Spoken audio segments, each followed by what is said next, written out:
Hi, everyone. Welcome, Azure Cosmos DB Live TV, episode 32, Ignite Roundup. I'm Mark Brown, and I'm joined with a huge chunk of our program management team this week that are all here going to talk about all the great stuff we released this week. I mean, it's kind of a testament when we get together like this for Ignites and Builds. How many folks are on the show? It just says there's a lot of features that came out, a lot of people working on stuff. And so if you missed any of the announcements this week, blog posts, anything, sessions, we're gonna wrap it all up for you here in the next hour.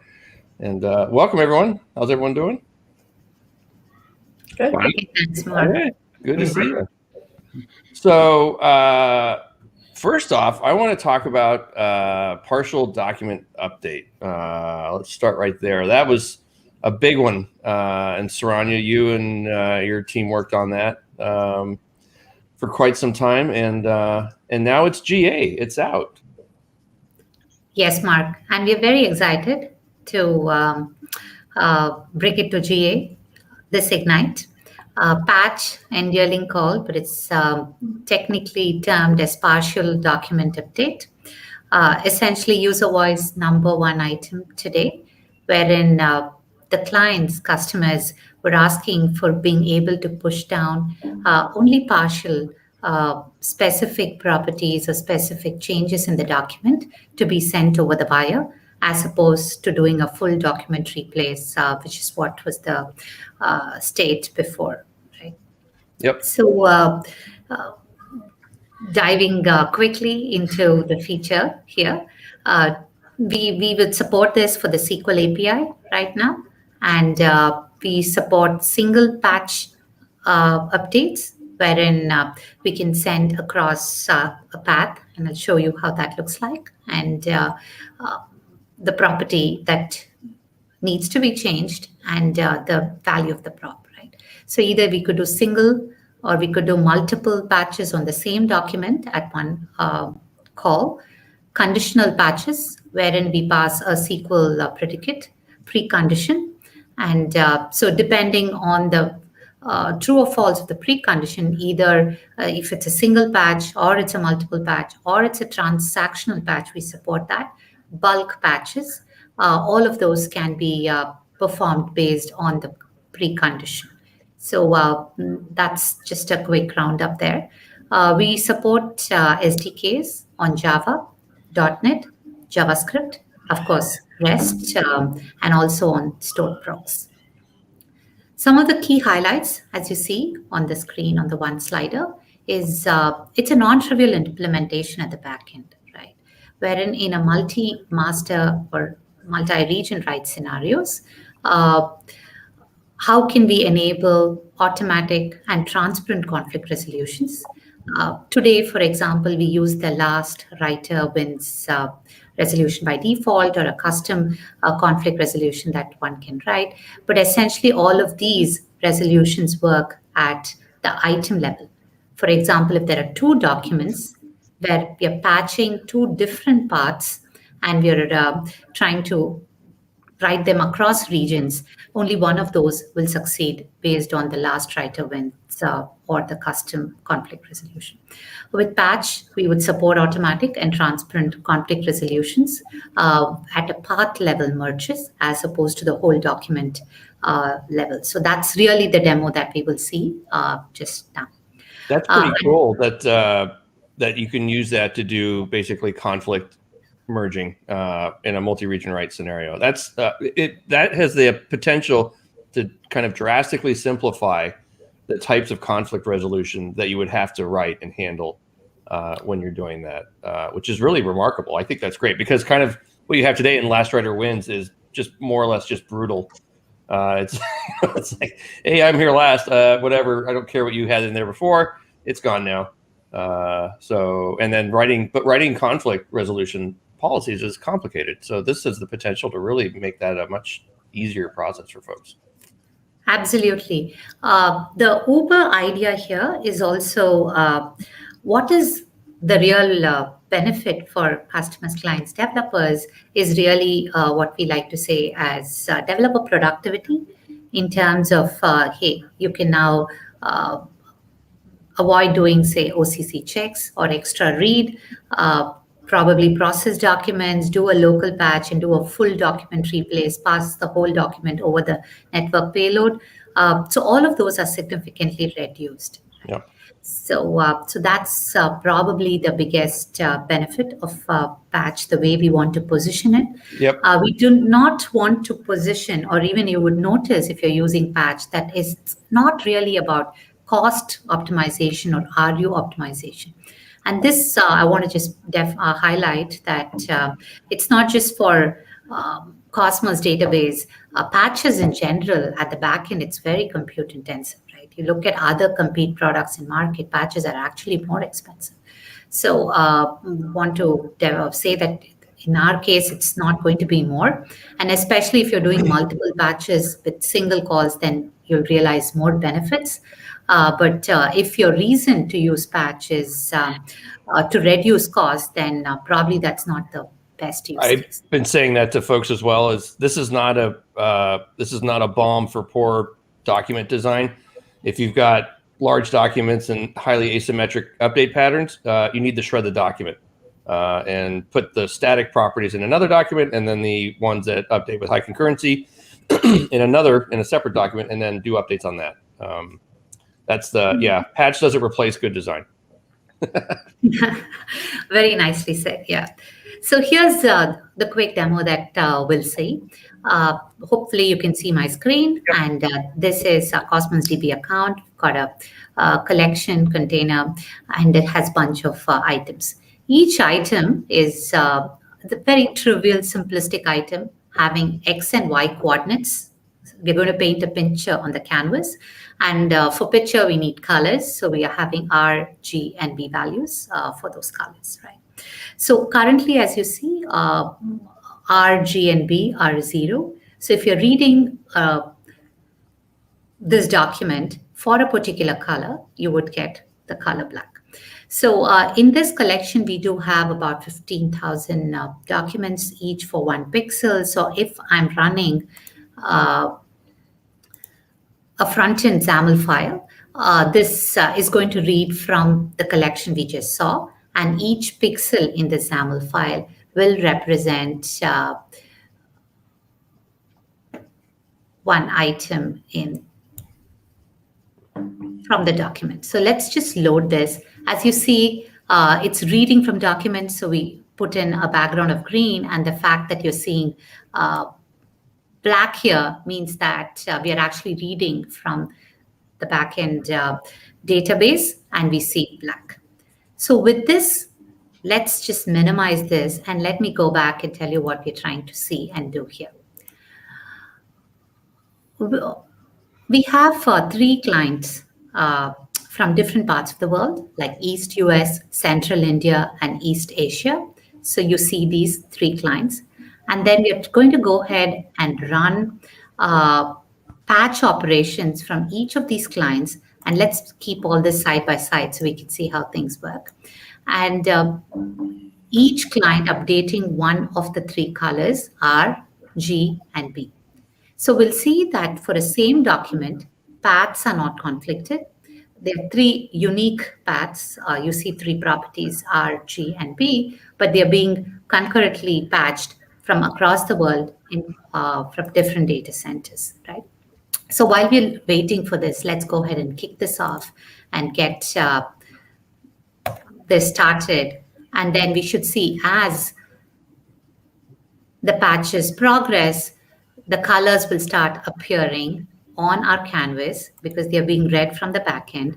And for the sake of this demo, just to show concurrent conflicts coming through, we are patching red, as you see, from top to bottom. So at this point, we started red before the other patches. So it's got a head start. And we'll see that patches are for the red colors are coming from top down. The green is also being patched from top down, as we see.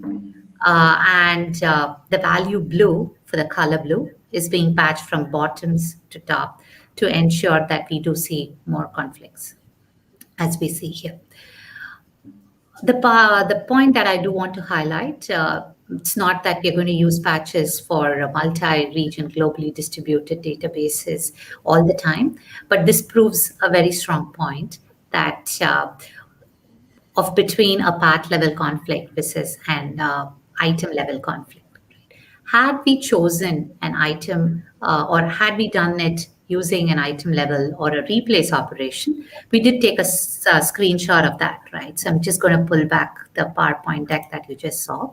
That if we were using the last writer wins with an item level conflict feed, you would see at some points when there's conflicts, there's only one of the two colors which will succeed. That means either the document has red or document has blue or green, etc. So see kind of a patchy picture of Mona Lisa that you see here. However, in our demo, hopefully, once these patches are going through, so as you see, the red has completely patched. Now there is simultaneous patches between blue and green. So that's the second part of the picture that's going through. And soon we should see the whole image completely patched. Yeah, looking better already. Yeah, this is very cool. So lots of cool capabilities in there. Being able to patch multiple properties at the same time, whether it's adding a new property or updating or setting a property, removing a property. I saw there was an increment option in there. That's very cool. If you want to, I'm guessing that's for if you want to do a counter of some sort, or or like if say you're aggregating. Like I have a scenario where I store sales order aggregates in a customer record. You could just simply just call increment on that, patch it. That's pretty cool. I'm probably going to update my demo to use that. And then you can also, because these all operate within a single partition, you can also enlist these in using transactional batch as well. Is that correct? Right. So if we've got this, the documentation out as well. So if you see our docs on the doc page, we support multiple operations as Mark just alluded, add and set. And we have an FAQ between what's really the difference between add and set. It really adds on for an array value. So I'll let you go and take a look at that. And replace, remove, and increment is plus or minus X. So we do increment and decrement. So those are the operations that we support today. And if you look at the supported modes, as I said, we support a single patch, multiple patch, conditional patch, transactional, and bulk. Very cool.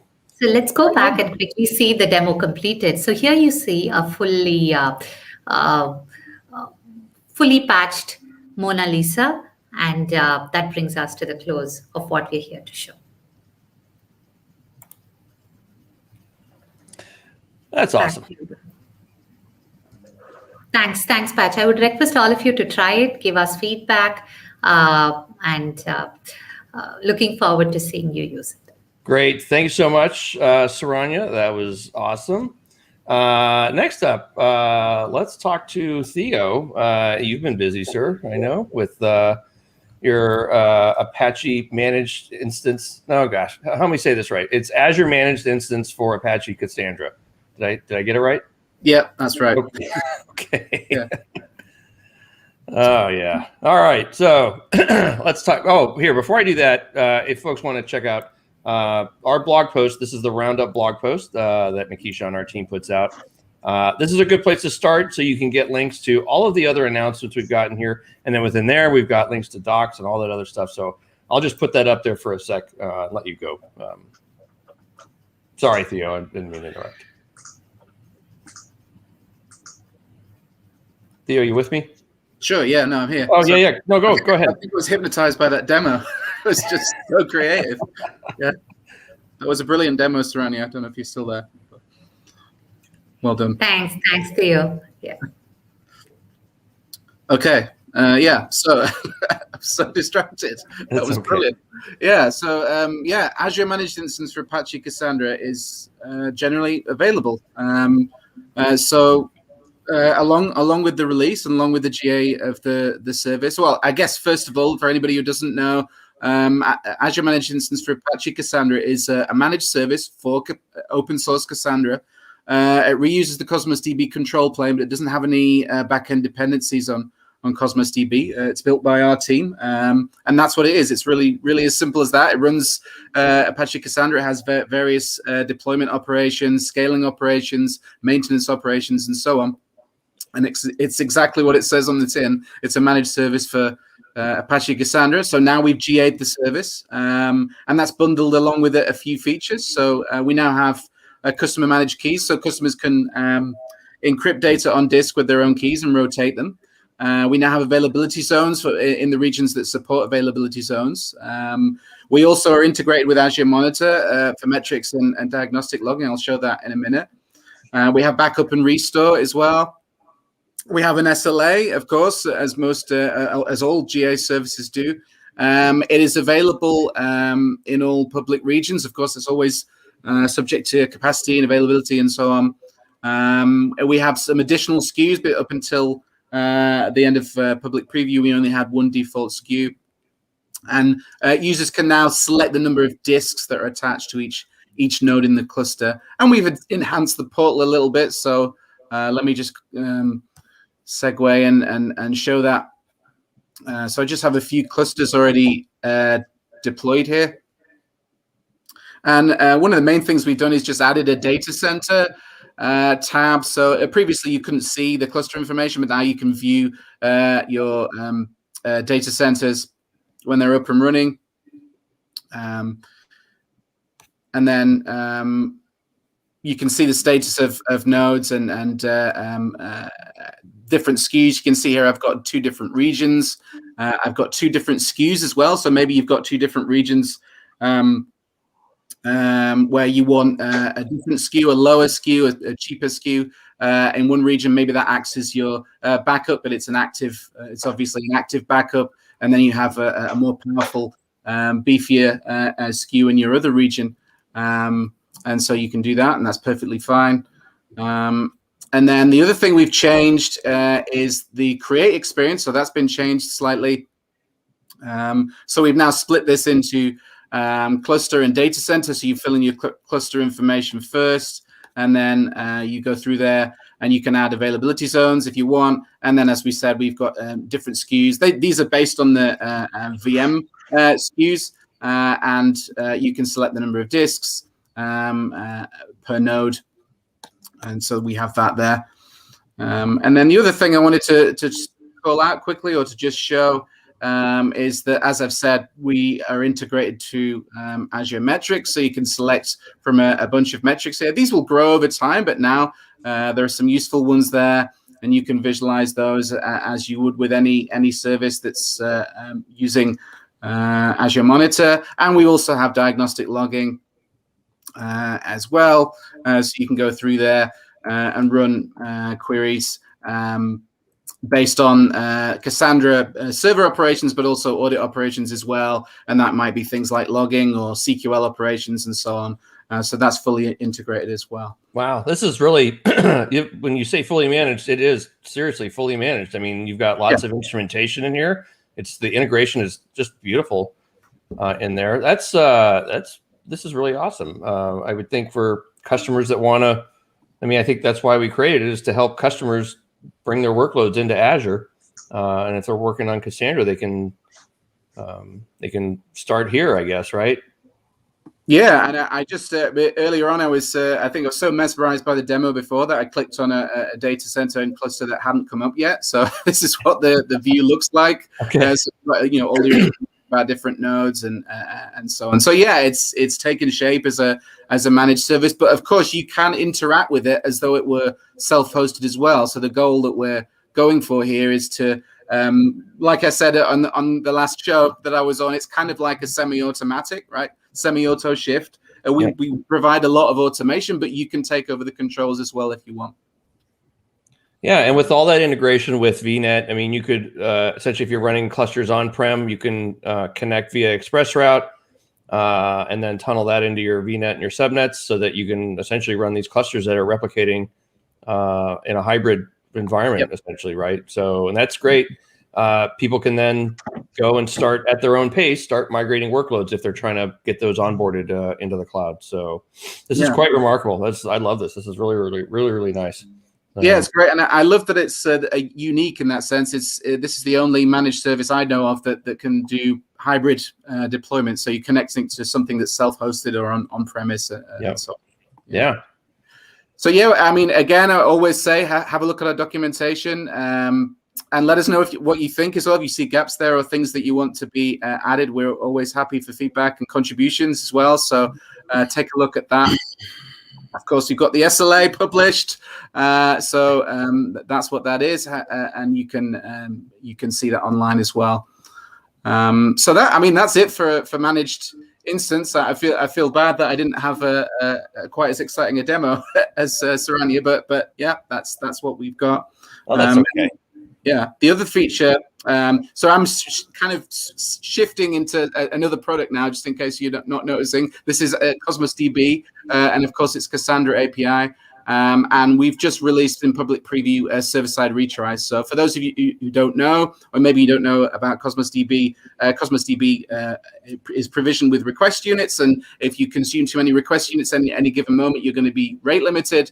And so this can sometimes be a problem. It's also very good as well. It makes capacity and provisioning very easy and deterministic. But you'll get rate limits and you'll get errors and so on. So we have this feature which the core API and also MongoDB API already has, and we've now added this in public preview into Cassandra, so you can just enable it here, and then that will just retry up to 60 seconds worth of retries, and then it will time out after that. So it gives you a little bit more like a normal server behavior, and that's been put into public preview now, and the docs are up there for that, so you can go and read that and find out how to enable that, how to set that up, the different ways of enabling it, and what it's useful for. Very cool. Yep, that's I think going to be welcomed by lots of folks. I know Mongo users love it when they're trying to ingest large amounts of data. Is they're not quite sure what to do with a 429 because when they do this on VMs, it just kind of they just see increased latency as the requests kind of queue up there, and this will help kind of mimic that behavior for Cassandra users. So. All right. Very cool. Thank you so much, Theo. This is good stuff. Next up, the fun just keeps coming here. We got Rodrigo, and he's going to talk about some cool new stuff with Synapse Link. And this is, I know, another feature that, I love that. I'm hallucinating now looking at Rodrigo's screen there. I put it on your slide there. I think that's you, Rodrigo, isn't it? I think so. All right. Yeah. So there we go. Can you see my screen? Yeah. Now I can see it. All right. All right. So a custom partitioning preview. Walk us through this. Okay, let's go. So Synapse Link, when we announced Synapse Link last year, we only allowed analytical sort to have horizontal partitioning, meaning that we are not using your transactional store partition key for analytical store partitioning. And this was a challenge for customers with really big data volumes, right?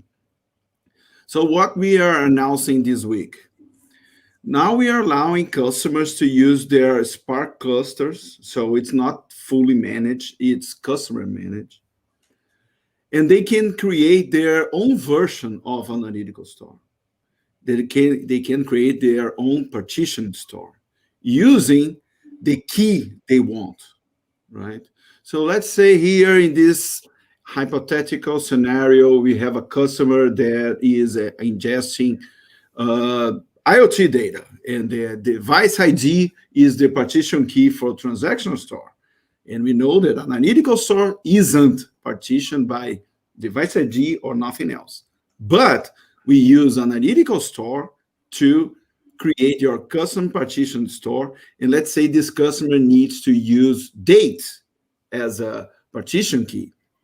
This will address a scenario where this customer is frequently using date to filter as a filter in their queries, right? But what if this customer, they also need to read data by state or something like that? They can create another partition store. So there isn't a limit. They can create multiple partition stores. And of course, it depends on their business cases and requirements, right? And what are the benefits to use this capability, right? So the first one, it's really obvious. When you're reading data from your partition store, we will scan less columnar files, less data, right? So your queries will run faster. That's pretty obvious. That's the first benefit.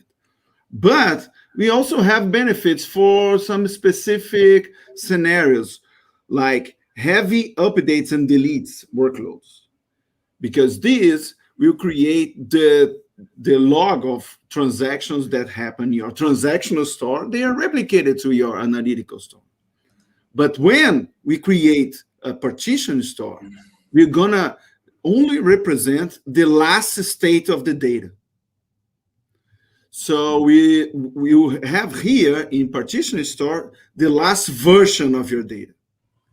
And this is really helpful to speed up your queries. Yep. Customer queries. So this is like doing with what we would do, like materialized views in RowStore, where you would use like a change feed, listen for data being written or updated, and then copy it into another container with a different partition key and use that to serve queries. This is basically the same thing, but it's done at the analytical store level. Yeah. So, and also customers know today that when we are auto-syncing their transactional store data with analytical store, no RUs are being used. And here, analytical store is the source for the partition store. Again, no RUs are being used, right? And of course, when customers are reading from analytical or partition store, again, no RUs are being used. So we have cleared this cost benefit for the customers. Got it. I also want to mention that customers with slow data ingestion, and we are still defining what is slow data, but something like 50 gigabytes per day, it would create some small files in analytical store. And again, when we run our jobs to create a partition store, we're going to compress this data. So again, a benefit for customers, speeding up their queries performance, right? So I'm going to leave my presentation now, and I'm going to navigate to the browser. Let's see how it works. So first, we have to define the partition job. So we have, can you see my screen? Yep. Just making it a little larger for folks. Yes. So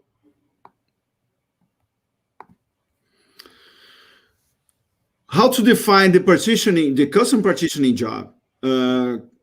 We need to use our OLAP connector, right? And to inform what is the linked service. This is the Synapse Workspace Studio. So we define it before the linked service here in the data tab. Also our container, and we are executing the partitioning. And here are the new options we have for this command. So we can define the keys. Wait a minute, keys? Yes, we can use more than one. You can use read date and state in the same partition schema, or you can create another partition store just by state. And we have good practices about partitioning in our documentation. So this is our documentation here, a lot of information, the same diagram I was showing you before. And we have, as an example, this partition strategies section. It will be very useful for customers to decide when to use composite keys or multiple keys that will create multiple partition stores. So going back here, this the custom partition will be created in the same Azure Data Lake Store account used by Synapse Workspace. And there you can define your base path. So it's fully customizable, and you can use whatever you want, what is easier for the customer, right? So but you need to define what is the base path. Oh, what if I one day run exactly the same job for another base path? We are going to create another partition store. And this is some configuration that customers need to fine tune for their environment. They may define the maximum number of records per file, right? So best suggestion here is to do a POC and try a couple of different values and see what works better for each workload. It depends on the queries you are running, right? So I have a sample query here, reading from this job that I ran before, right? But I'm not using the partition store. I'm just using analytical store, simple analytical store, right? And this job, this query, this simple query, we have something like 10 gigabytes in this data set. It took 4 minutes and 9 seconds to run. 4 minutes and 9 seconds, all right? So as you can see, one of the jobs, it had to execute alone almost 8,000 tasks to get to this return here. 162, blah, blah, blah. That's the maximum in that date. But if we use exactly the same query, but one difference, using the partition store, right? But exactly the same query, it ran in 31 seconds. And do you remember that we the heaviest job was doing almost 8,000 tasks? Now we had 158. So that's quite a remarkable improvement in performance and latency there. I guess the question is how do you decide whether or not it's more efficient or cheaper to do it this way versus having a long running job? Is there a way can you balance or measure performance and cost using this? Yeah, so we are working on benchmarks and so on, but my suggestion is to do a POC, especially because when they write once, read many, for sure it will make a difference and it will save costs. We have in our blog post, that was a great question, Mark. I have here our blog post talking about it and a lot of details. And we have a quote from a customer, the Australian energy market operator. And they highlight how custom partition was essential to provide performance insights for their internal stakeholders, right? So our suggestion is to run a POC, right? But for scenarios when you write once, read many, it's really useful. I also want to call out that when you're reading, two things I want to call out. First, how often should you, also related to your question, Mark, how often should we run this job? Yeah. It's custom managed. So if you need to keep on taking reports from this data, maybe once per hour, once per half an hour, or maybe it's a report that you only need by the end of the month. So run it once per month. I see. But I have a scenario where data is being ingested all of the time and I run this job. What happens with the tail of the data that is ingested after the last execution of the job? So this is a common question we have from our first customers. So when we are reading from the partition store, we will also read the tail from analytical store, meaning that you always have the same results, okay? And I want to close my section with another pretty small slide. With our limitations today, we have we are in public preview, and for now it works on Spark 2.4 only. So when you deploy a Synapse Spark cluster, you can define if you're going to use Spark 2.4 or 3. So today we are supporting only the Spark 2.4, but of course we are working to support 3. Also, Synapse SQL Serverless can't read partition store yet, and of course we are working on that. It's coming soon. And Synapse Link is available for SQL API and MongoDB API today. And it's not, but custom partition isn't supported for MongoDB API right now. And we are also working on that. For more information, we have this AKAMS link. Yep. For our documentation. And I also suggest our blog post with more information about it, where we have two last information. We also announced Synapse Link compatibility with Azure Cosmos DB serverless, right? So now you can use you also can use Azure Synapse Link with Cosmos DB serverless, and we are now supporting full fidelity schema for SQL API accounts. Before this announcement, it was SQL API accounts were always well-defined schema. So we are bringing more flexibility for our customers, right? Sounds like I need to get you on the show more, Rodrigo. There's a lot of stuff you got going on here, man. Yeah, so these two here, these two last information, they can take maybe an hour. All right. You know what? I got an empty slot for later this month. Let's talk after the show. I want to get you back on. I want you to show this to people so they can get and learn more about this. Thanks a bunch, Rodrigo. This is a ton of great stuff. Appreciate you coming on and showing us. Let's keep on trucking here. Next up, we've got Tim, and Tim's going to talk about indexing metrics. How you doing, Tim? Not too bad. Great to be here today, Mark. Yeah. So this week at Ignite, we were happy to announce new indexing metrics for Cosmos DB. And the purpose of the indexing metrics in Cosmos DB are to show you which indexes your query used, as well as which indexes that your query could potentially benefit from.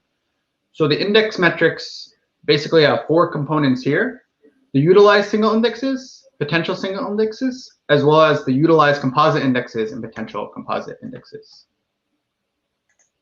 Now, with the utilized index, we can say basically with certainty that the query that you're looking at the index metrics for use that specific index path.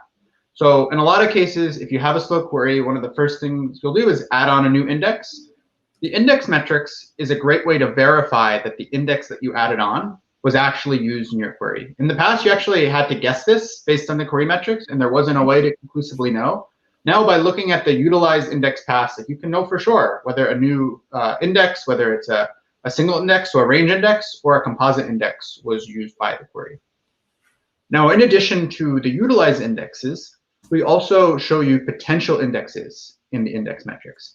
And you should think of these as recommendations from the Cosmos DB query engine as indexes that are likely to improve your query performance. Now, for a lot of these, it's not 100% chance that will improve your query performance. Like, of course, there may be some recommendations that just based on the nature of your data don't improve performance all that much. But we believe, based on the way that the query engine uses indexes, that those index paths will substantially improve query performance if you go and add them, so that we surface them and the potential index paths. Here's a quick example of what that looks like. The index metrics are available in the .NET and Java SDK. So if you're using the latest version of each of those and you look in the response after running the query, you're going to see a new index metrics value, and it's just a string value that looks like this. And the 2 components are the utilized single indexes and obviously potential single indexes, as well as utilized composite indexes and potential composite indexes. So in this case, if we, let's say, ran a query with the default indexing policy, it would have used these specific index paths here, and then the index metrics would show these recommended composite indexes, where we say, okay, if you go and add on these composite indexes, we expect that you'll be able to even further improve query performance. So since we've done a nice introduction to the feature, we'll switch over to a quick demo that I have where I'll show you what the output looks like for a sample account that I've set up. So jump into the portal now. We'll show a Cosmos DB account that I've set up where I've ingested a few gigabytes of data. And this data has the default index everything policy with one slight modification. We've added on a composite index on job and timestamp, both with the ascending order. I guess since we've covered the indexing policy, we'll go and look at the specific items within this container. Here's an example here. Basically, it's just data for different employees at a fictional company. So it has an ID GUID, a name, address, a job, and so on, and a timestamp value. So I'll jump over to this quick demo that I've written here. Basically, what this demo does is it connects to that Cosmos DB account and runs this super simple query here. We can zoom in a little further so that's easy to see. We're basically getting the top 20 developers sorted by timestamp. And what we'll do as we go through the query results is we'll just go print out the index metrics for each page as well as the RU charge for each page. So I'll go ahead and run that one.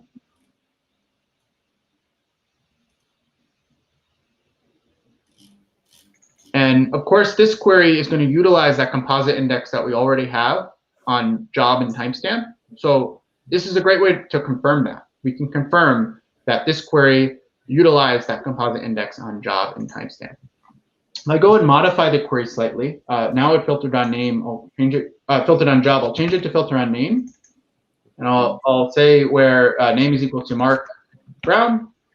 If I go and run this one, obviously I don't have a composite index on name and timestamp. We do, however, have our index everything policy set. So the index metrics now are going to show is a recommended index on name and timestamp. So if I zoom into just the first page, they're all the same on each page, but if I just zoom into the first page, we can see that for that particular page, the query costs 14 RUs. It's used the index pass name and timestamp, which were already there because we had a /* index everything policy. But the query engine has also recommended indexes on name and timestamp with a composite index. So we should expect, because this index impact score is high, if we go and add on this composite index, we are highly likely to see a substantial impact in query performance. That's awesome. You know, I monitor Stack Overflow pretty much daily for questions and stuff.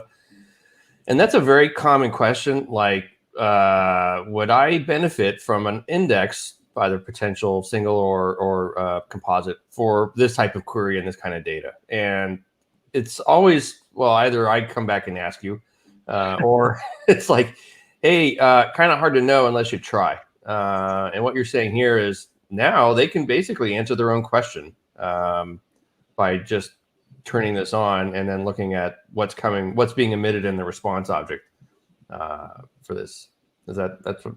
That's exactly right. Now it's good to call out that there's not a guarantee that this is going to be like a huge impact in performance, right? If you went to add on the composite index.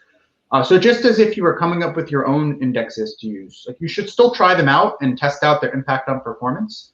In most cases, the worst case scenario is that we just don't use the index and it doesn't change performance. So you don't really stand a lot to lose here.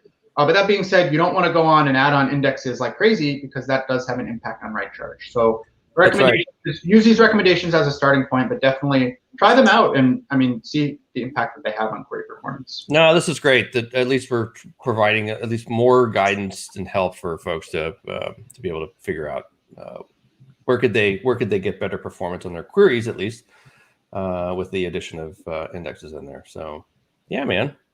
Yeah. Very cool. Question here. In fact, I got a bunch of them on comments as well. Tim, is there any plan to add utilize indexes option in the portal?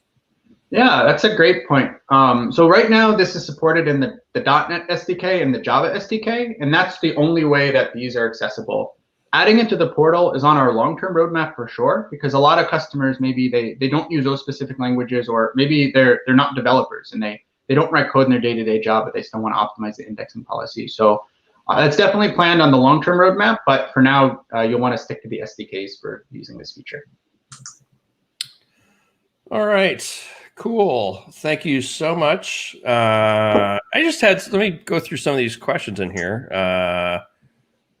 All right, well, here's one. It's not really about anything. Any plans for implementing Cypher support? in Cosmos DB? I don't think so. Not really on our roadmap that I've seen. I think I've seen a user voice ask for that, but I don't think it's gathered a whole lot of votes there. So no, not on our current roadmap here. Let's see.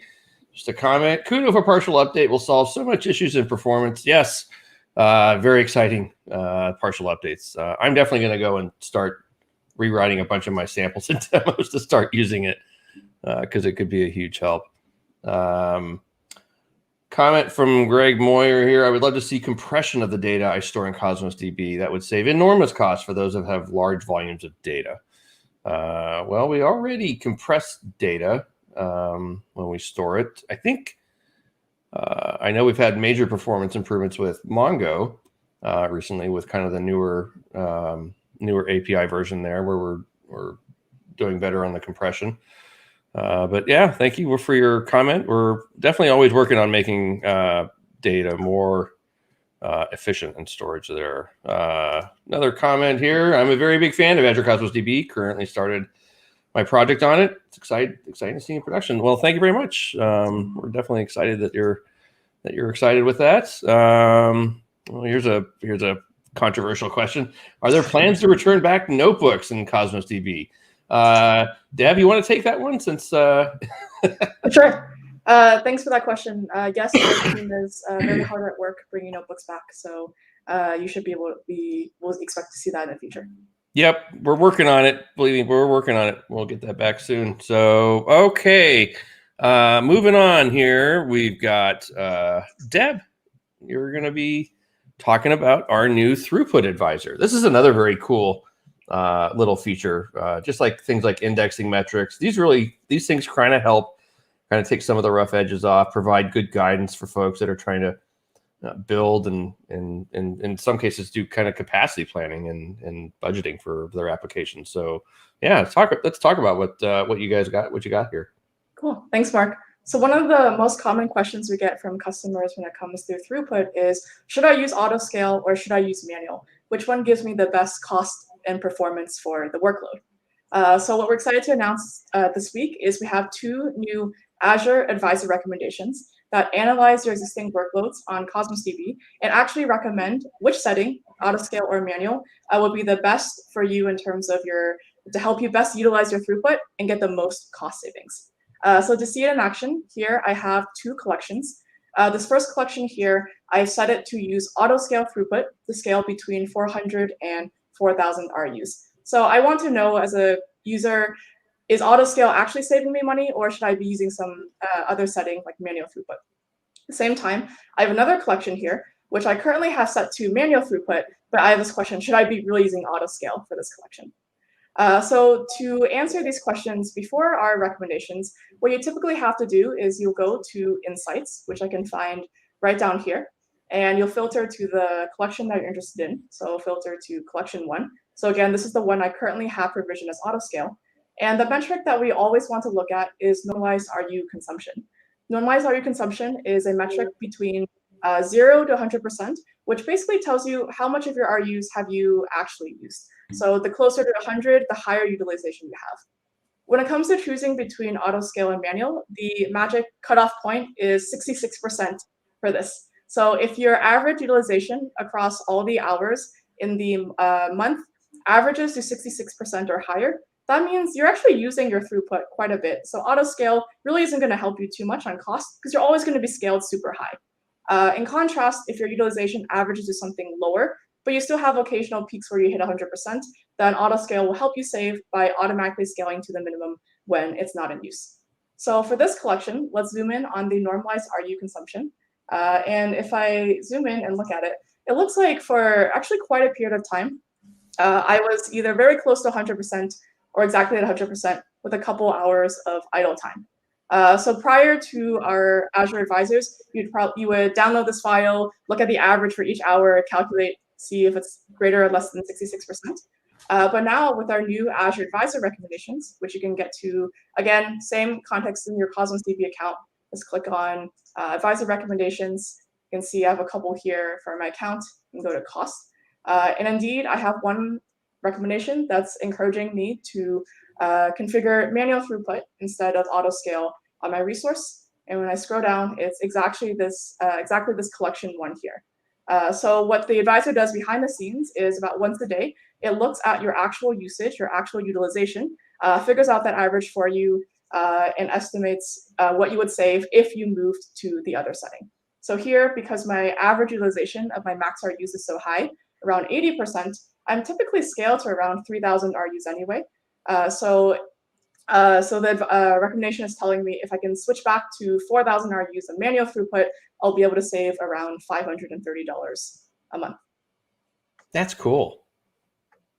No, awesome. Yeah, so we're really hoping to take the guesswork out of it. I'd highly encourage you to take a look at the Azure Advisor recommendations if you haven't already. We also have the the complementing one, which is you're currently using manual throughput and should you use auto scale or not. So for this one, I've got collection 2 over here, and you can take a look and see in the consumption, it kind of looks auto scale-ish, but to know for sure, we can go to our recommendations again, and if auto scale is a good fit, you'll see something like this. So basically, for every hour in the past 7 days, we analyze how much does it cost to provision that static manual throughput for the hour. If you had enabled auto scale, what would Cosmos DB had scaled you to based on your usage? Figure out the cost for each hour, and then if you can save a non-trivial amount by moving to auto scale, then we show the recommendation here. So inclusion, we're really hoping, if we've sent out, I think there's like over 100,000 like collections that we sent this recommendation to. They're always ongoing and they update once a day. So if you haven't taken a look in a while, I highly recommend go to your account, click on your advisors, and see if you can realize any cost savings today. Yeah, awesome. Great. Thanks so much, Deb. This is, like I said, it's all the stuff we're doing is like for years now to try to make people as efficient as possible on Cosmos with, things like serverless and auto scale and all the stuff we're doing. This is just kind of all along that same vein. And in fact, I want to move over to Thomas now because we've got even more stuff to kind of help people manage cost on Cosmos. Thomas, let's talk about the cost governance stuff that we released this week. Absolutely, thanks, Mark. I just want to take a couple of minutes here to switch gears and to talk about another great feature we just announced at Ignite. And as you just mentioned, that one is really about cost management and cost governance. So the problem we are solving here is Cosmos DB users will sometimes see unexpected charges, and that can sometimes happen for brand new customers, brand new users who are new to the platform, new to the service, and they just get started, and they don't necessarily understand all the impacts, all the cost impacts of the changes they are making on their account.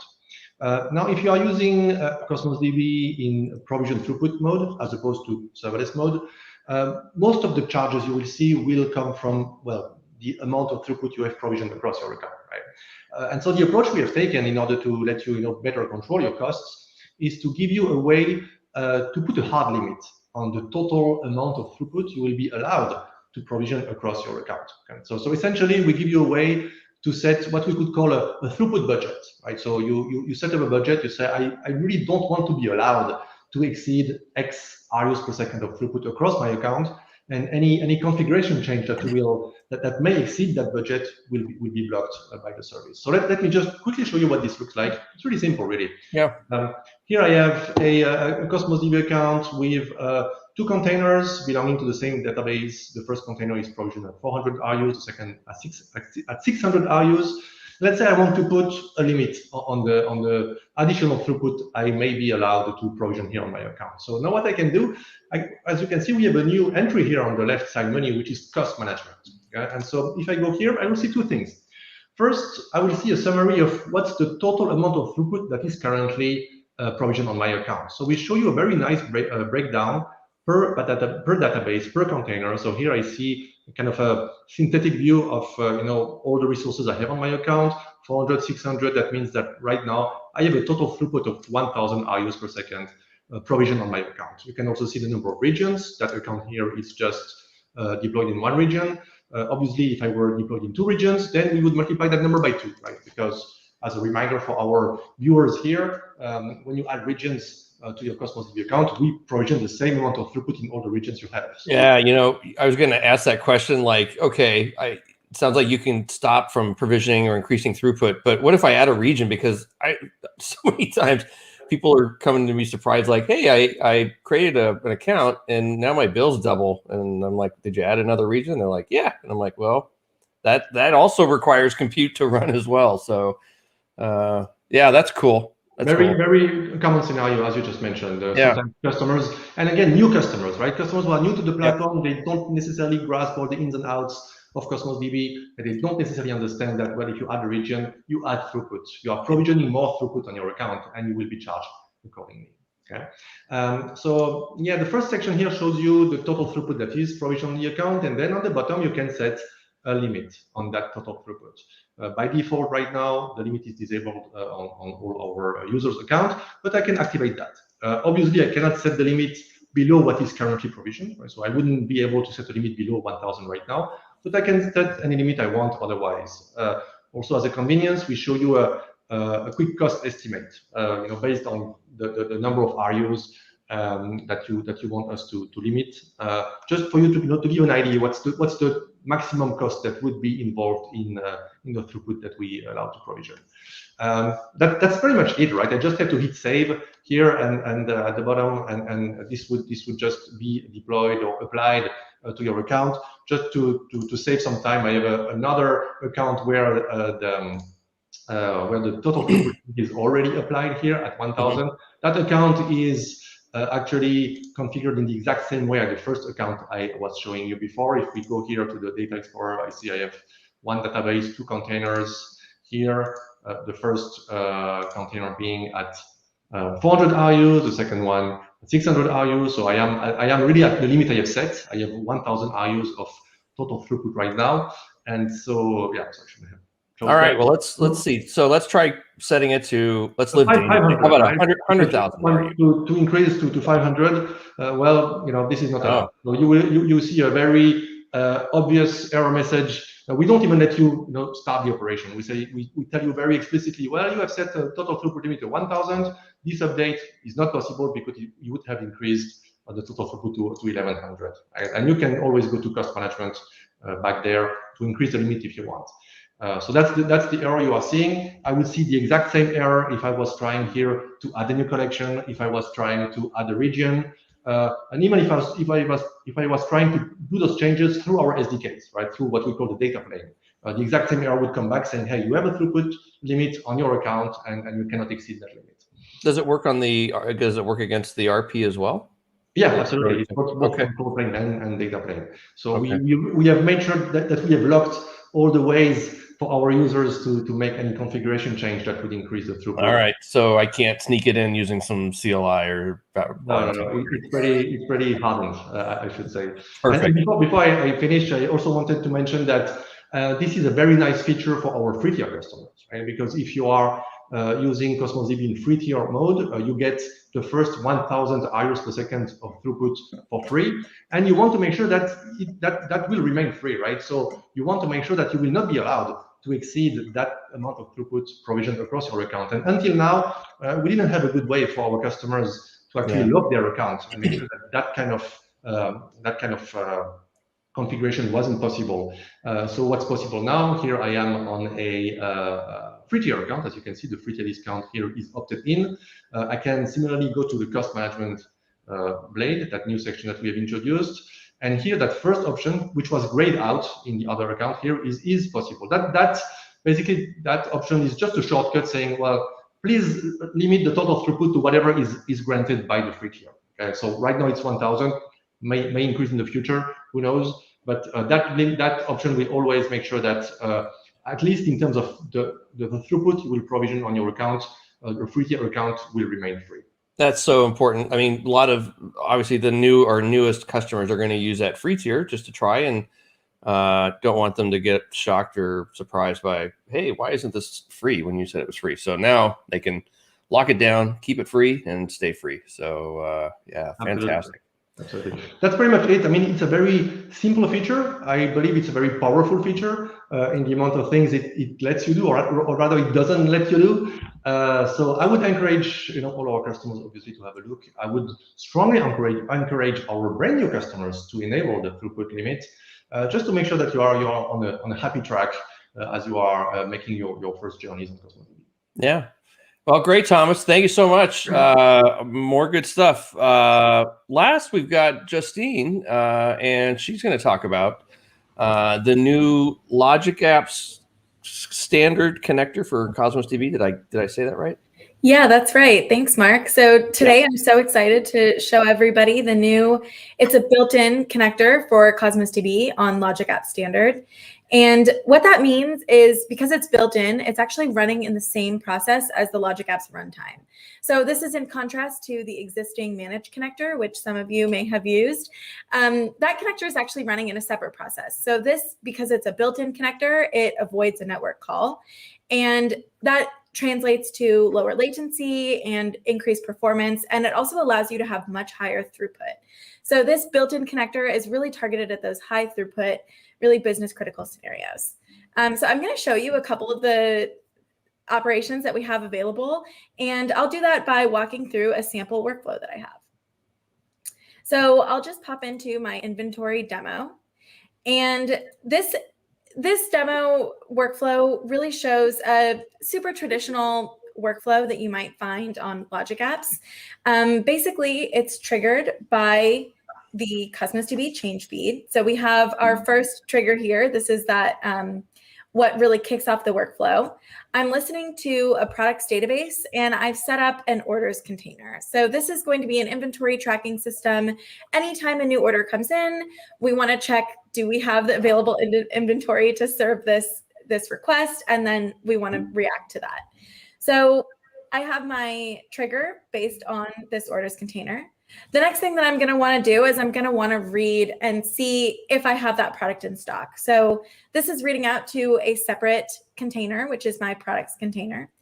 And you'll see for my item ID and my partition key, I'm actually parsing the content data that was passed in as the document that triggered this workflow. So I'll just switch into code view so it's a little bit easier to see. Logic Apps offers expressions that you can use to parse out certain things. So here I'm looking at my trigger outputs, the body, content data, and product ID. This is kind of complicated. All of it is explained in a beautiful how-to guide, which I believe that we'll be linking to as well. So now that I have all of my parameters, I can go ahead and read this item. I've just added a sample helper action here, which will parse the JSON coming out of my item. So basically that item that I found. If you don't want to use the expressions to dynamically read your values each time, you can use a super easy parse JSON step. And all that I've done here is provide the JSON schema of my document that I expect to get so that I can easily use those values later on in my workflow. This document for my products is really basic. It just has the product ID and it has that quantity property here. So then I can go into my conditions step and I can do two things. First, I want to check the status code. So again, the status code was parsed out of the body in the step above. And I want to make sure that my status code is equal to okay. Was I able to find this document? And next, I want to check the quantity. So if quantity is greater than 0, that's good. It means I have inventory to serve this request. And I can go to the true path and I can create and update an item. So again, we're looking at our products container and I'm actually writing that same item back to Cosmos DB. I'm taking that item ID that I parsed in a step above, and I'm also taking the quantity. So you can see here, we're using another expression given to us by Logic Apps to do a simple subtraction. So you can see it's really powerful to use Cosmos DB actions with built-in Logic Apps features to really easily build out a workflow without any code. But what happens if I didn't have enough inventory to serve? Maybe I want to send an email. So in this example, I'm sending myself a sample email just showing what product ID I'm talking about and what's the quantity remaining. So to show an example of this workflow in action, let's switch over to my Cosmos DB account. And here I have a bunch of orders in my orders collection. Let's go ahead and create a new order. Just paste that in there. Oops, must not have copied correctly.